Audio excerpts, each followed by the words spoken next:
professor, boa tarde. Meu nome é Sibila, sou PCNP de Anos Iniciais da Diretoria de Ensino Leste 2 e hoje eu estou aqui com a Vanesca. Olá, bom dia, tudo bem? Muito bom falar com vocês, espero que estejam todos bem. O objetivo desse vídeo e de outros vídeos que nós vamos gravar é estabelecer um canal de comunicação com vocês, mais uma possibilidade da gente poder conversar, poder trocar experiências, discutir aspectos importantes do ensino da matemática e trazer para esse espaço mais uma possibilidade de troca, né, e de auxílio nesse momento difícil que a gente está atravessando, né, já antecipadamente peço aqui desculpas para vocês se a gente cometer alguma falha, nós também estamos nos apropriando de todas essas ferramentas, normalmente nós consumimos esse conteúdo digital, mas nós não produzimos, então agora também é uma novidade para a gente, e eu vou explicando um pouquinho mais, eu vou compartilhar o material aqui com vocês e a gente vai conversando um pouquinho mais a respeito. Beleza. Tá.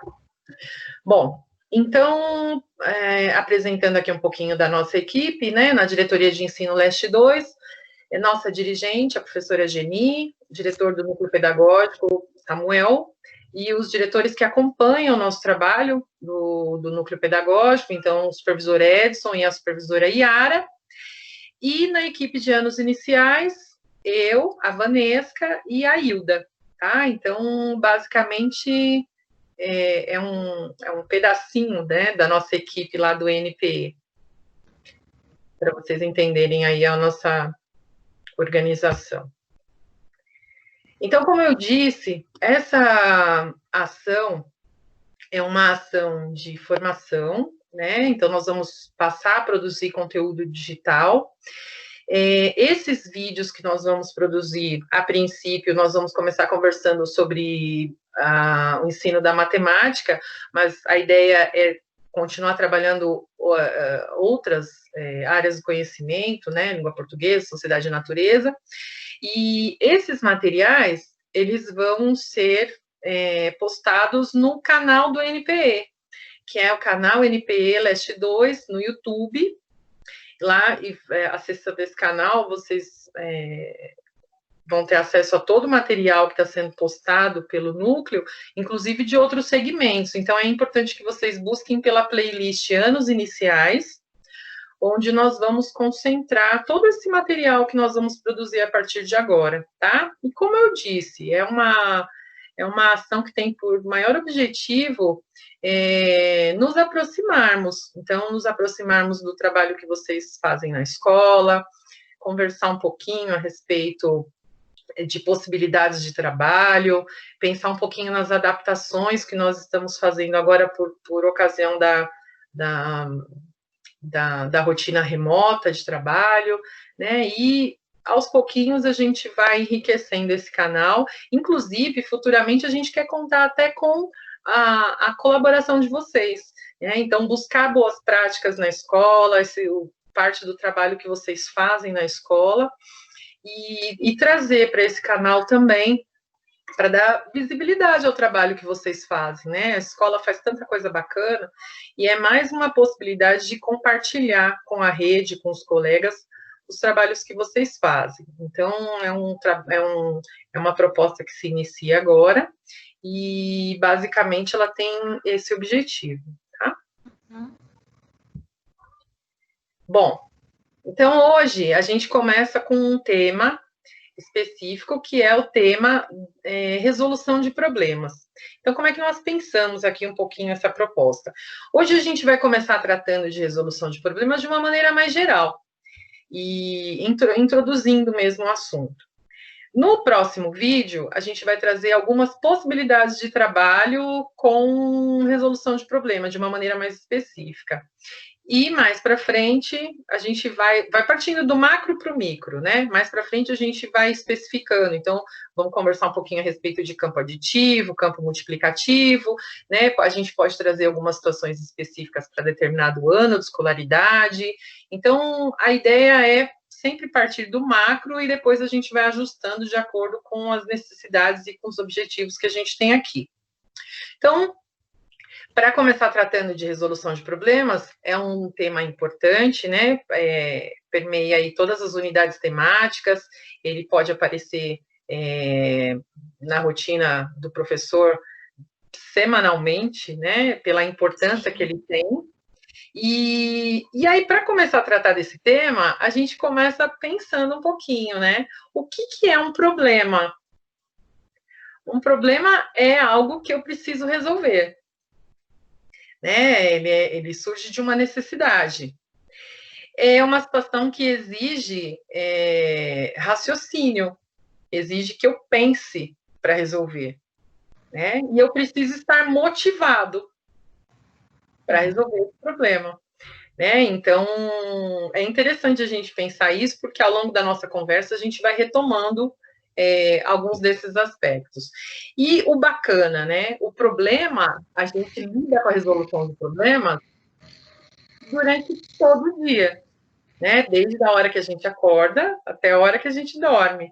Então, a gente pensa a questão do problema no cotidiano e o problema na escola, né? Então, quando a gente pensa lá no problema na escola, a gente se pergunta, então, o que é um problema matemático? Um problema matemático é uma situação que eu também vou ter que pensar para resolver, né? Também vou ter que estar motivado a resolver, eu parto de uma necessidade, mas eu vou usar uma maneira matemática de resolver, certo? Sim.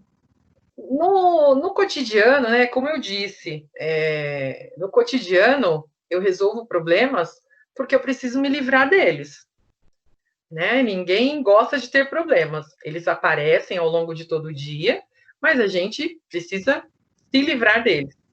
E a gente faz isso de maneira econômica, o nosso cérebro faz isso de maneira econômica. Então, eu olho para um problema, eu me concentro no que é ali essencial, no que é mais importante, e eu resolvo, tá? Então, vamos pegar um exemplo aqui do cotidiano. Eu estou atravessando a rua e eu preciso decidir se dá tempo de eu atravessar a rua antes daquele carro que está descendo a rua chegar perto de mim. Então, eu vou pensar na distância que o carro está, no tempo que eu vou levar para atravessar, né? E eu me concentro no que é importante para eu tomar essa decisão. O modelo do carro, quem está dirigindo o carro, essas informações não são relevantes. Então, o meu cérebro nem leva em consideração. Tá? O cérebro da gente trabalha dessa maneira. E na escola, a gente resolve problemas. Vamos resumir, né? A gente resolve problemas para desenvolver o raciocínio lógico. Né? E tanto numa situação como na outra, eu acabo, por ser exposto a tantas situações problema e resolver tantas situações de naturezas diferentes, eu acabo desenvolvendo um conjunto de habilidades que me tornam competente em alguma coisa, certo? E aí, para a gente pensar um pouquinho nisso, tem uma situação aqui que é para provocar mesmo a gente, né? Então, muitas vezes, para que a gente faça o aluno pensar produtivamente na escola, muitas vezes a gente vê situações em que o raciocínio lógico é desconsiderado, né? Parece muito interessante isso. Como é que a gente resolve problemas sem considerar o raciocínio, né? Mas a gente faz isso sem perceber. Então, vou dar um exemplo, tá? Vou jogar uma situação aqui para vocês. Vocês podem até pausar o vídeo um pouquinho para poder responder. 3 amigos se encontram na rua. Eles vão se cumprimentar. Eles não se viam há muito tempo. Quantos abraços eles vão trocar? Pausa o vídeo e responde. É muito comum. O que a gente faz, né? Quando joga uma situação problema assim para gente, o que rapidamente a gente faz? A gente pensa, são 3 amigos, 3 abraços, 3 vezes 3, 9. Ou são 3 amigos, cada amigo vai abraçar 2 pessoas, 3 vezes 2, 6. Por quê? Porque a gente está tão acostumado a pensar, né, na resolução de problemas na matemática, que a gente precisa pegar aqueles números, fazer uma conta para resolver o problema, que a gente faz isso automaticamente. E é o que o aluno faz também, né? Então, e quando o aluno faz isso, quando ele acha que para resolver um problema ele só precisa pegar os números e fazer uma conta, ele é justamente aquele aluno que olha para você e fala assim, é de mais ou de menos? Né? Porque ele considera a lógica. Então, quando a gente diz assim, muitas vezes o cálculo atrapalha a lógica, é por causa disso. Então, na situação do abraço, eu quero pegar os números que estão no problema e fazer uma conta, porque eu aprendi que é assim que eu resolvo o problema. Mas eu desconsidero a lógica. E qual que é a lógica? Se um amigo vai abraçar o outro, né? Se o amigo A abraça o amigo B também já abraçou o amigo A. Então, isso não conta como 2 abraços, é um abraço só. Né? Então, os 3 amigos vão se encontrar, vão se abraçar e eles vão trocar só 3 abraços. Né? Então, de acordo com a forma como você respondeu aí, se você pausou o vídeo para responder, então pensa se automaticamente a gente não faz isso. A gente pega os números do problema e quer fazer uma conta, né? E também tem outra questão aqui para a gente pensar. Muitas vezes a nossa ansiedade é tanta de fazer com que o aluno pense a matemática, né, desenvolva o pensamento matemático, que a gente acredita que ele precisa ser exposto a muitas, muitas, muitas situações de cálculo, de resolução de problema, né? Então, a gente coloca lá muitas situações de cálculo para o aluno resolver, muitas, porque a gente entende que pela memorização ou pela repetição das estratégias de cálculo, esse aluno vai desenvolver essa habilidade. E muitas vezes isso não acontece dessa maneira. Se ele não tiver esse equilíbrio entre o cálculo, mas ele não considerar também a lógica, o sentido da situação, ele não compreende. Né? Acho que a Vanessa quer trazer alguma fala nesse sentido, Vanessa? Não, é que na sala de aula a gente vê exatamente o que você falou, Si. A gente tenta provocar o aluno para que o aluno consiga fazer o cálculo da melhor forma possível. Quando eu falo cálculo, é montar a conta mesmo, né? Exatamente. A gente provoca no aluno para que ele consiga montar essa conta da maneira mais correta possível. E a gente acaba descartando que o aluno pode chegar no resultado de diversas outras formas. A conta é algo a mais. Então, assim, tem aluno que ele vai conseguir pegar aquela situação problema, ele vai fazer mentalmente, tranquilamente. Tem um outro aluno com a mesma situação problema, ele vai utilizar uma folha inteira do caderno. E aí eu não posso considerar que o meu aluno que fez essa conta mentalmente sabe mais do que o outro, porque são saberes diferentes, eles estão em habilidades diferentes na mesma situação problema. Então eu consigo trabalhar diversas habilidades numa situação problema, né? E não é com a conta, com a repetição de contas que eu vou fazer com que meu aluno aprenda a chegar no resultado. Não é esse o intuito, né? Exatamente. E se você não consegue socializar essas estratégias, se você não consegue incentivar, né, essas estratégias e socializar, isso se perde. Então, não adianta ter o melhor material do mundo, pode ser o EMAI, pode ser qualquer outro material didático, mas se eu, professor, não tiver claro que na resolução de problemas esse aluno ele precisa compreender o todo, as situações de operação precisam fazer sentido para ele, que eu preciso mediar, né? Eu preciso mediar essa socialização de estratégias para que o aluno possa ver como que o outro resolveu, né? Nós aprendemos assim também, né? Muitas vezes a gente fala assim, nossa, eu não tinha pensado nisso, né? Desse jeito aí que você está colocando. Por quê? Porque quando eu vejo o outro resolvendo, isso amplia o meu olhar. Né? Então, se eu vejo o outro resolvendo um problema, utilizando uma outra estratégia, isso amplia o meu pensamento matemático também. Então, as atividades de auditório, né, Si? Isso. Eu trazer o meu aluno para ele explicar como ele chegou nesse resultado, ele colocar esse resultado. Não temos a lousa nesse momento, mas o aluno explicar como ele chegou nesse resultado, o outro também explicar como chegou nesse resultado, e eles trocarem informações, porque às vezes eu acho que a minha maneira de resolver essa situação, problema, é mais fácil do que a do meu amigo. Mas eu acabo percebendo que pode ser que a maneira dele, para mim, caiba melhor nesse momento. Então, assim, a troca de informação é muito importante, principalmente para essa resolução de problemas, né? Não é só uma conta que vai fazer eu chegar, então é muito além. E se eu, professor, tenho isso claro, eu consigo mediar isso de uma maneira muito mais tranquila, né? Promover isso na sala de aula.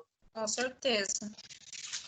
Bom, então, pensando em tudo isso, o que é necessário? É necessário que eu ofereça para o aluno situações novas, né? Situações novas, situações variadas, né? Então, se eu ofereço sempre o mesmo tipo de problema, se eu exijo que o aluno resolva sempre da mesma forma, que ele responda sempre da mesma forma, eu estou limitando tudo isso. Então, é importante que as situações tragam desafios, que as situações considerem os conhecimentos que esses alunos já trazem, né? É parte dessa concepção que a gente trabalha, considerar os saberes que os alunos já têm, eles usam esses saberes que eles já têm para desenvolver o que eles ainda não sabem. Sim. Né? Nessa concepção, eu medio essa situação, eu, professor. Então, eu tenho que ter isso muito claro, né? Quanto mais variação eu trouxer para o aluno, melhor. Se eu só trago lá problemas de proporcionalidade para o aluno, a hora que ele se vê diante de uma situação, problema que traga a configuração retangular, por exemplo, ele não vai dar conta, né? Eu trago muitas situações em que o aluno precise observar ou realizar, né, nos grupos lá das competências, mas eu não trago situações um pouquinho mais complexas onde o aluno precisa compreender. E aí, quando ele se vê diante de uma situação dessa, ele não consegue agir. Então, a gente precisa cuidar disso, da variação de desafios que a gente oferece para o aluno. Quando ele diz aqui, oferecer condições, oportunidades de se envolver em aplicações práticas. Então, lógico que se eu promovo lá na sala de aula um mercadinho, uma feira, uma cantina, nessas situações que aí representam um contexto real, a criança vai aprender muito mais do que se eu ficar falando sobre. Então, eu posso ficar falando sobre sistema monetário, troca de dinheiro, mas se eu fizer uma situação ali prática de um mercadinho, o aluno pode entender, né? Exatamente. Isso é muito mais real, isso tem muito mais significado para o aluno. E desenvolver no aluno estratégias diferentes para resolver diversas situações, que é isso que a Vanessa trouxe. Então, valorizar as formas, as estratégias diferentes que os alunos usam para resolver os problemas, para resolver uma mesma situação. Isso é fundamental. O EMAI tem muito dessa proposta e é um dos olhares mais importantes que a gente tem que ter na aula de matemática neste momento. E se quando você fala dessa variação, né, de situações problemas, no próprio material EMAI, ele tem muitas variações de situações problemas, mas depende de como o professor vai mediar para que isso aconteça, igual você falou. Eu posso ter diversos tipos de situações problemas. O aluno vai nos dois números, vai fazer o cálculo se é de mais ou de menos, igual eles falam, né?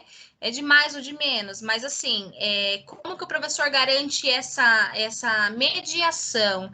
E quando a gente fala de problematização na situação problema, fica algo repetitivo, mas é isso mesmo. Eu preciso problematizar, eu preciso pegar uma situação problema, eu preciso dividi-la, ler, reler, encontrar onde que está o maior problema. Então, assim, não adianta ter só as variações se eu não consigo mediar para que isso consiga chegar da melhor forma possível para o aluno, né? Exatamente.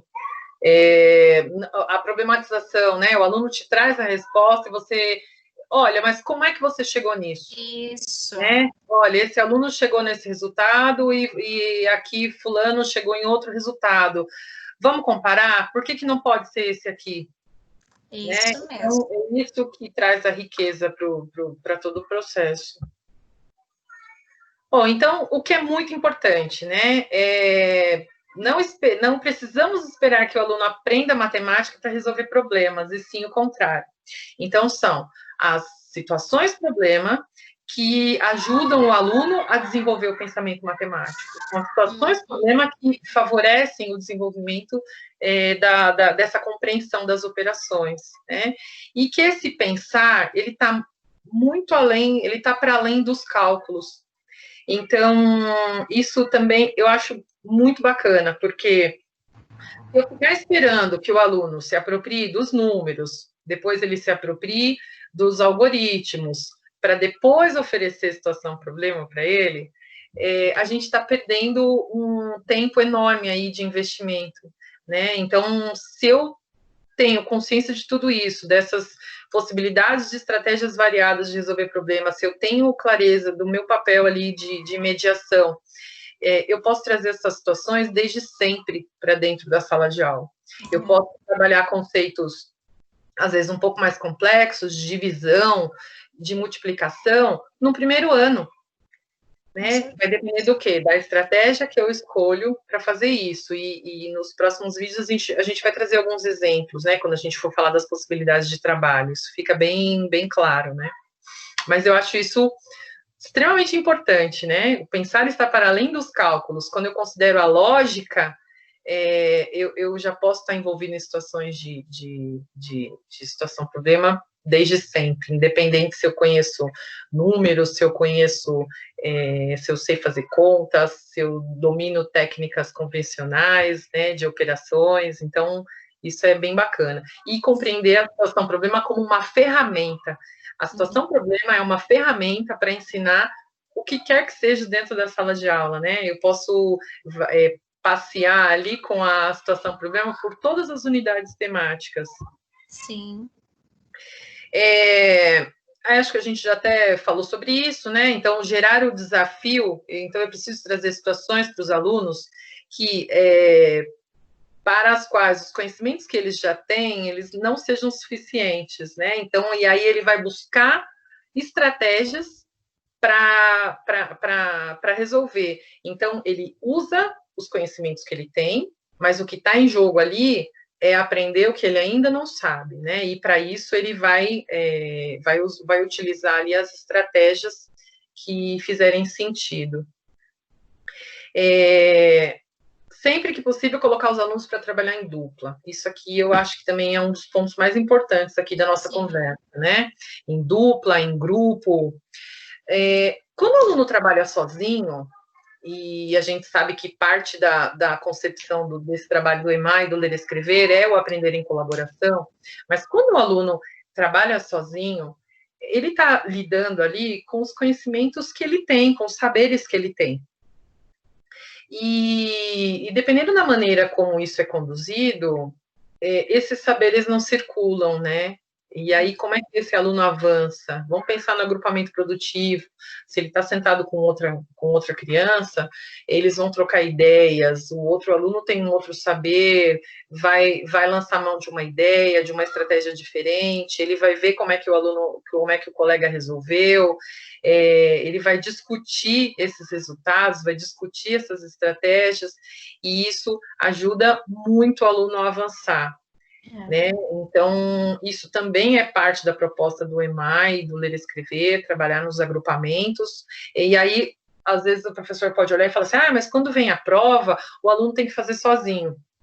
Ok, o aluno vai chegar ao ponto de desenvolver todas essas habilidades e ser capaz de fazer sozinho, mas até lá, existe um processo, né? Então, eu aprendo em colaboração, esses saberes circulam, eu vejo o outro trabalhando, eu amplio o meu olhar, o meu pensamento matemático vai amadurecendo, e lá na frente eu vou desenvolvendo essa autonomia que eu preciso para trabalhar sozinho. Tá? Acho que é esse o caminhar. E que a gente também já comentou, né? Desenvolver a capacidade de argumentar e defender as suas ideias justificando-as, né? Então, quando o aluno traz um resultado, a gente precisa problematizar. Mas como é que você chegou nisso, né? que caminho você seguiu? Por que você foi por aqui? Por que você fez dessa forma? Olha, outro aluno resolveu de um outro jeito, mas o resultado é o mesmo. Como é que vocês... Que caminho aqui? Como é que se deu isso aqui? Faz diferença ele ter seguido um outro caminho? Olha, o resultado é o mesmo, né? Olha, o outro aluno seguiu um resultado diferente, o resultado não é o mesmo aqui que o seu. Por que não pode ser aquele resultado? Vamos analisar junto. Então, essa problematização, ela também é fundamental nessa proposta. E aí, a gente vai fazer aqui uma pergunta, né, para vocês pensarem na dinâmica de sala de aula de vocês. Quais são os problemas que mais aparecem na sua rotina de trabalho? Como é que são os problemas que vocês oferecem para os alunos? Se vocês quiserem também, pausem aí o vídeo, pensem um pouquinho, façam alguma anotação. Normalmente, os problemas que mais aparecem em sala de aula são problemas que trazem texto, né, na forma de frases. Então, são frases que constroem um enunciado e que se apresentam para o aluno. Todos os dados que necessitamos aparecem explicitamente no texto, em geral, na ordem em que devem ser utilizados os cálculos. Né? Então, vão pensando aí, cada um desses itens, se os problemas que aparecem lá na rotina de trabalho de vocês, se eles são assim. Né? Então, todos os dados que os alunos vão precisar, eles estão no problema, às vezes até na ordem em que precisam, que vão ser utilizados, né? Ana tinha 30 figurinhas, deu 15, com quantas ela ficou? Né? Então, eles aparecem até na ordem em que eles vão ser utilizados. Os problemas podem ser resolvidos pela aplicação direta de um ou mais algoritmos. Então, são sempre problemas que vão exigir que o aluno faça uma ou duas contas. A dinâmica é sempre essa. A solução numericamente correta é um ponto fundamental, sempre existe e é única. Ou seja, só existe uma resposta correta para esse problema. E se o aluno não chega nesse número correto, não tem como considerar, porque o problema é construído dessa forma, né? Não é construído para aceitar outras respostas, apenas uma. Os problemas, de modo geral, são apresentados após o estudo de determinado conteúdo. Então, a gente trata um pouco de campo multiplicativo, e aí eu ofereço para o aluno uma relação de problemas que tratam do campo multiplicativo. É assim que acontece? A tarefa básica na sua resolução é identificar que operações são apropriadas para mostrar a solução e transformar as informações do problema em linguagem matemática. É com este objetivo sempre, né? De resolver, de identificar ali quais são as operações que precisam ser escolhidas para resolver aquele problema, né? Então, pensem aí, quantos desses itens aí fazem parte desses problemas que aparecem na rotina de trabalho de vocês? A gente não está dizendo que aqui a gente não tem o objetivo de dizer o que é certo e errado, o que é certo e errado, né? Ninguém está aqui para dizer que, você está fazendo certo, você está fazendo errado, ou a gente está querendo ensinar, né? Não é isso. A gente está discutindo aspectos, né? E muitas vezes, pela dinâmica como as coisas vão acontecendo, é tudo tão rápido, é tudo tão dinâmico, e às vezes a gente nem se dá conta de uma série de fatores, né? E às vezes numa conversa, numa reflexão, a gente para pensar e fala, puxa, eu posso melhorar nesse aspecto, eu posso fazer diferente aqui, eu não tinha pensado nisso, ou, então é sempre na ideia de refletir e de um novo olhar, né? A gente não vai trazer nada novo aqui, né? Nenhuma receita pronta e nenhuma grande novidade. Às vezes, nas nossas conversas, o que vai aparecer é um olhar diferenciado para questões que a gente já trabalha, né? Sim. E que problemas aparecem com menor frequência na sua sala de aula? Então, a gente pensou no que é mais comum, no que aparece com maior frequência, e agora o que aparece menos, né? Então, na sua sala de aula, aparecem problemas com excesso de dados? tenham mais, que ofereçam ao aluno mais informações do que ele precisa para resolver o problema? E por que isso é importante? Porque ao resolver esse problema, se ele tem excesso de dados, ele precisa pensar no que é relevante e no que não é. Uhum. Né? E ser capaz de descartar os dados que ele não vai utilizar. Problemas faltando dados, né? Que o aluno tenha que chegar à conclusão de que, olha, professora, está faltando uma informação aqui. Não dá para resolver porque está faltando uma informação. Tá? Ou ele busca uma estratégia diferente, mas ele chega à conclusão de que está faltando informação para ele ali no problema. E faltando informações que são relevantes, né? Problema sem solução. Alguma vez você já ofereceu para o seu aluno um problema que ele tinha que chegar à conclusão de que não há solução para o problema? Olha que bacana, né? Que interessante. E que caminhar o aluno tem que percorrer aí para que ele seja capaz de chegar para você e dizer, professor, eu acho que não tem como resolver esse problema, né? Pois é, eles vão quebrar muita cabeça até chegar aí, hein? Exatamente. Porque como não é comum, né? Então, assim, tem que ter solução. Então, eles vão encontrar de formas absurdas de encontrar essa solução até eles entenderem que não tem. Exatamente. Com várias soluções, problemas que permitam mais de uma resposta. No início, na chegada do Ler, Escrever e do EMAI na escola, a gente se sentiu muito incomodado, porque o livro do professor não trazia respostas, né? E aí, às vezes, os alunos traziam várias respostas e o professor ficava um pouco incomodado ele falou assim, mas qual que eu considero, né? E aí é que é o bacana da coisa. Se são duas respostas diferentes, mas ambas têm lógica, ambas têm coerência e respeitam ali o que é pedido, né? Dentro ali de um pensar matemático, você tem que aceitar as duas. E Sim. É isso que é bacana, né? É uma forma diferente de olhar para isso. Problemas de lógica. Os problemas de lógica, eles são meio que uma ginástica, né, para a mente. É uma ginástica ali que faz a mente pensar. Então, eles podem envolver aspectos matemáticos ou não. Mas os problemas de lógica, eles trazem todo um pensar, toda uma coerência que ajuda muito a desenvolver o pensamento do aluno. Então, é uma excelente opção para entrar na rotina, para ser inserido na rotina, né, e de grande contribuição para o pensar matemático.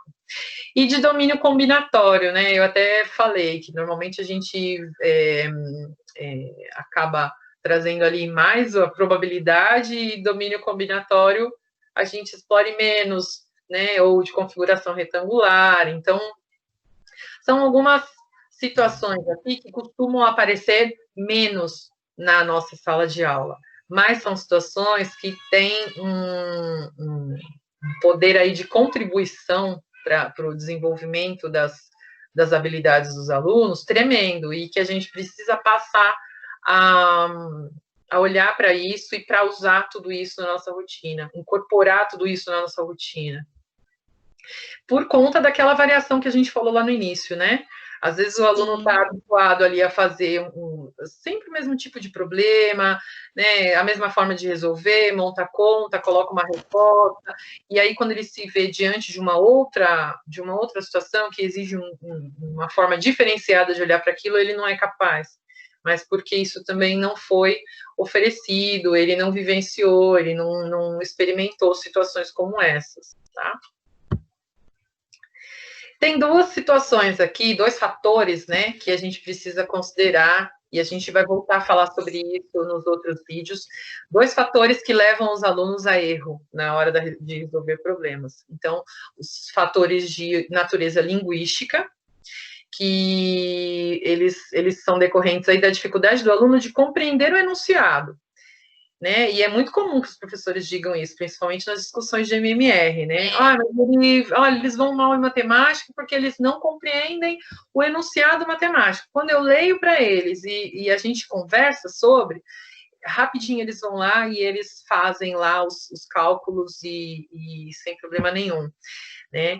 E os problemas, os fatores de natureza matemática, realmente. Aí é quando os alunos não dominam os procedimentos matemáticos que eles precisam desenvolver para resolver a situação.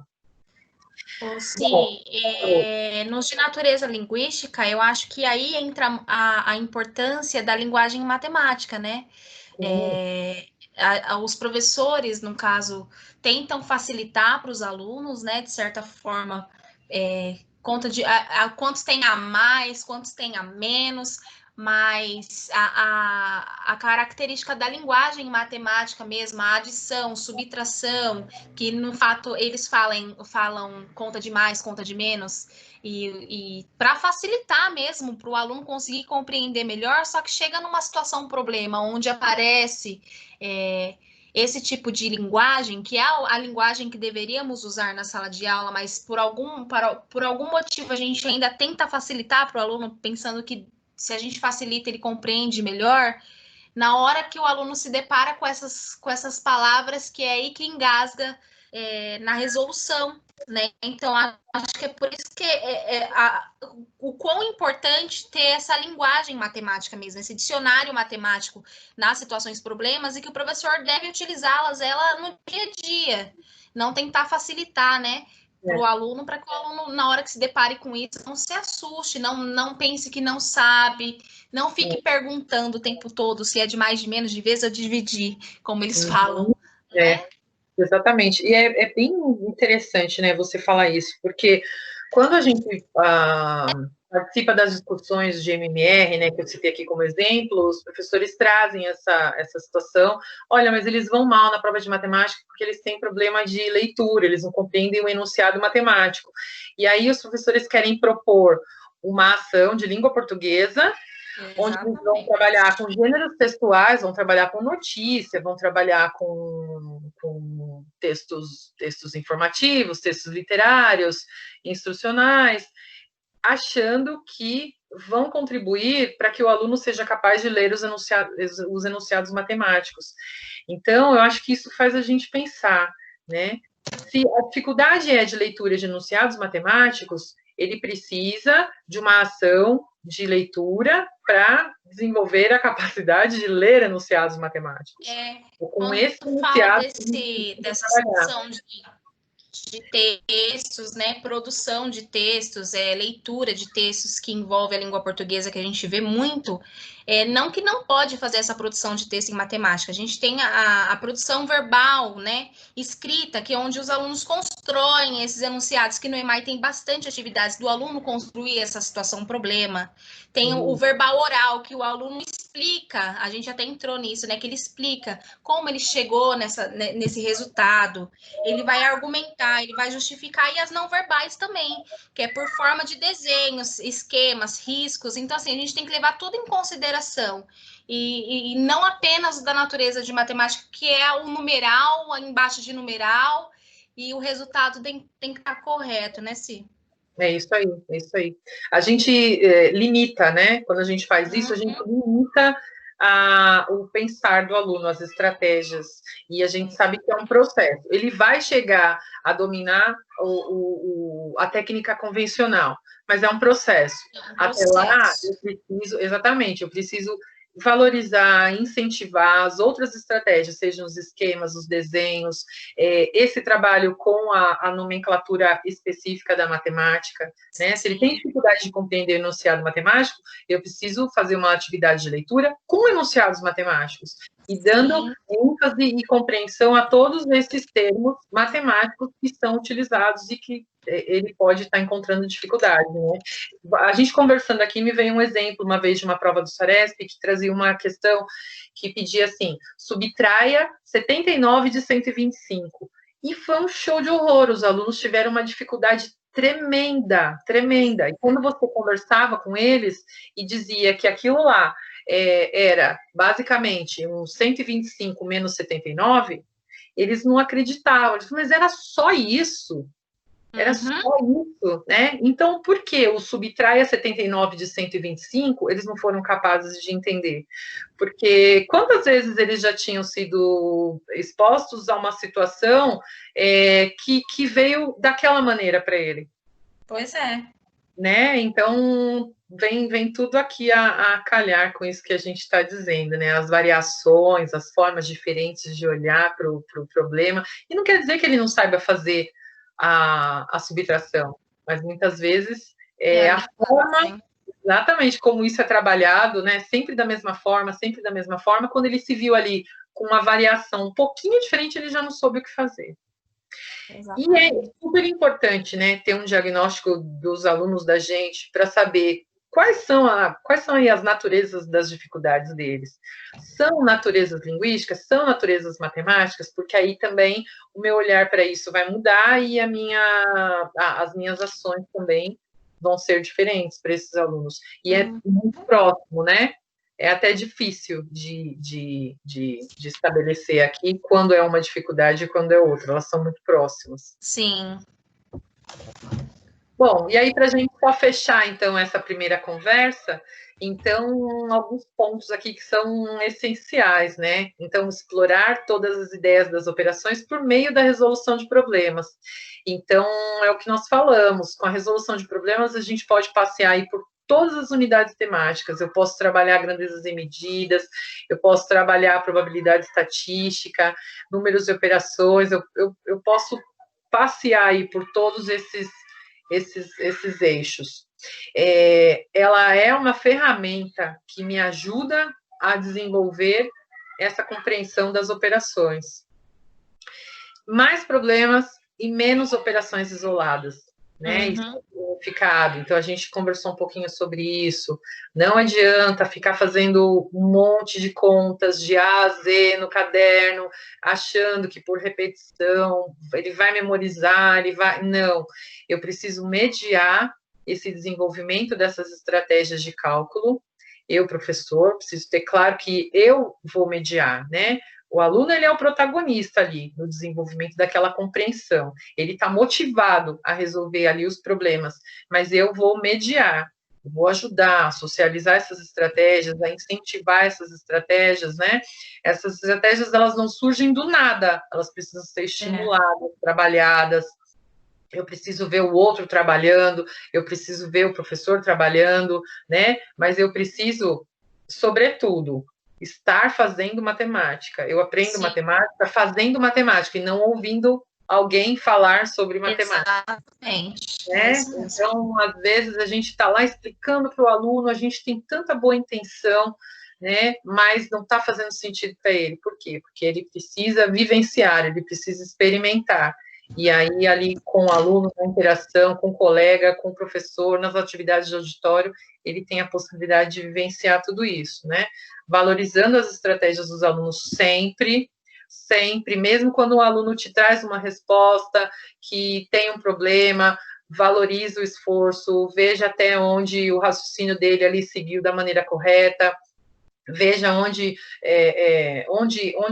ele erra ali, onde ele se equivoca, e discute e incentiva, né? É assim que os alunos vão perdendo até o receio de se expressar, né? De colocar a maneira como pensou.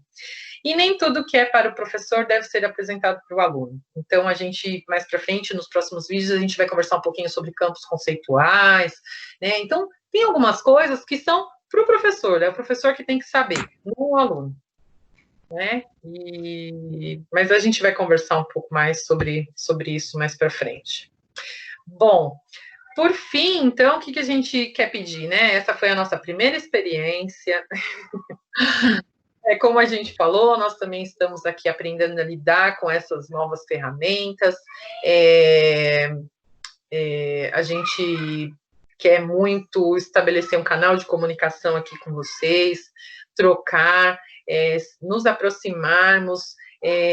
Vamos ter aí a oportunidade de conversar. A gente vai deixar um e-mail também para contato, né? A gente já deixou lá no segundo slide, né?